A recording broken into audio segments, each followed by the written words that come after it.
everybody, welcome back to Potion Making 101 with your host, Alistair the Wizard. Today, we're going to be making an invisibility potion. So over here on our right, we have our ingredients. First, simply water. Next, we have a pinch of ogre's blood. This here is fairy powder.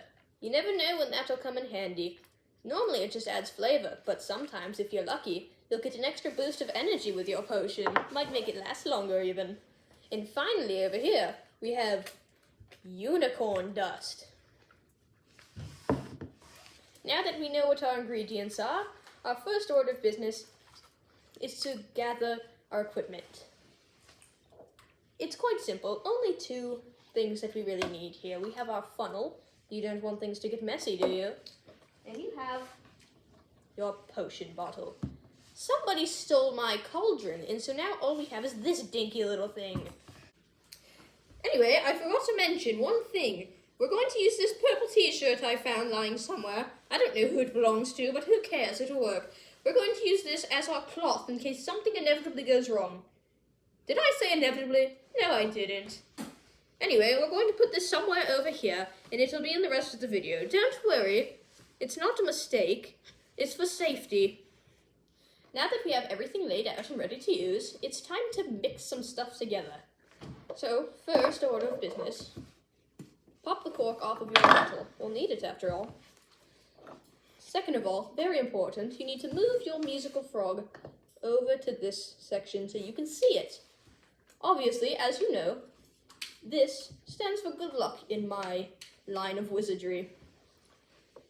Now that we have our good luck toad positioned on his canister, we can start pouring ingredients into our potion bottle. What you want first is to put this funnel here and take your water. Water is a very important base of any potion, as any wizard or witch would know. As you can see now, our water is filled up to about this point in the potion bottle. It's imperative to know that you cannot fill it up all the way to the top, or bad things will happen. That didn't happen. You didn't see anything. Everything was fine. See? There's no water spilled over here. You're crazy. Anyway, now that we have our water in here, the next order of business is to add this, the fairy powder. Now, it's a bit sticky, so instead of putting it through the funnel, as you can see, it just flew everywhere. So it is in this potion-making business.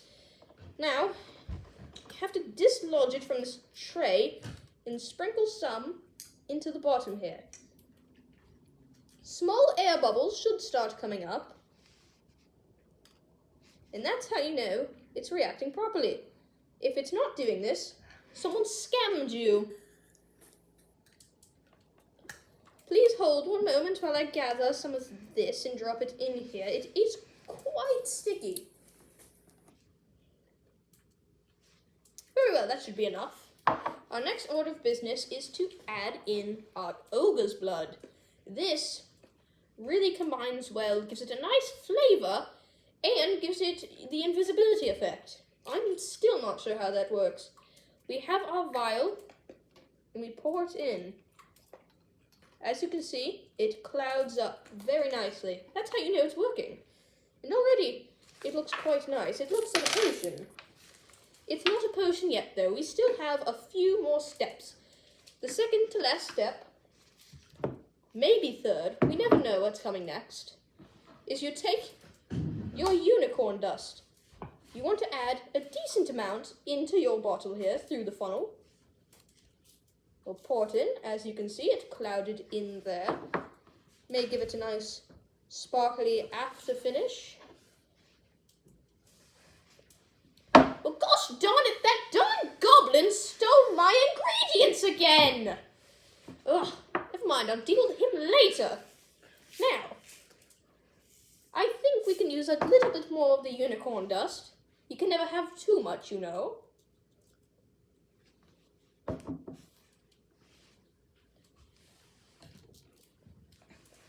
What? Why?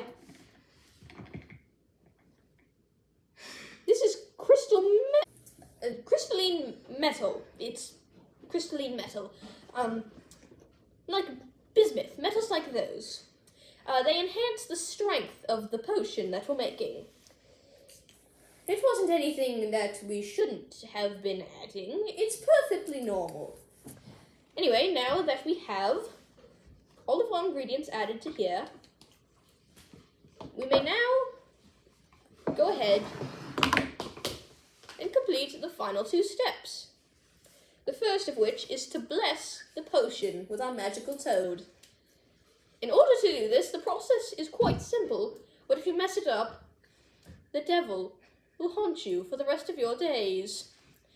The steps are, you take the special wand, you take it to the back of the toad, and you run it up. If the toad makes a toad-like sound, the process has been completed successfully. If it doesn't, you're in deep trouble. Real hot water. Now, here we go. Whew. That scared me. Now that the process has been completed, we can put the cork in our bottle and mix it. Now this part is quite fun. You just shake it as hard as you want. Are you ready? Here we go.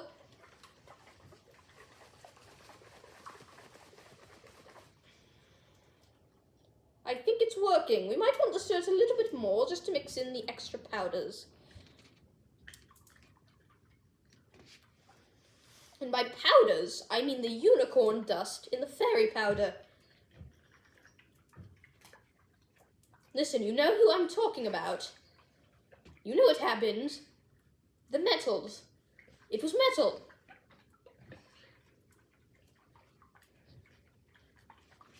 Now, I believe our potion is completed. As you can see, it doesn't look quite nice, but then again, wizardry in the real world is nothing like in TV shows and movies. They never are quite perfect. Now, the only thing we can do now is test it. Pop the cork. Let's give it a taste.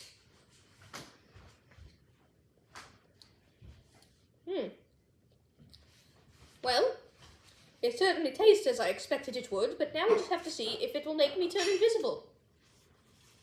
Ooh, I'm starting to feel tingly. Ooh, oh, good lord, it worked. I'm invisible. Would you look at that? Well, would you not look at that? I'm invisible. You can't see me. Well, now, I suppose the only thing left we can do is hope that it wears off eventually. I did think that through. These potions never go right. Something inevitably goes wrong. I only drank a small amount. I mean, it should wear off soon. Maybe.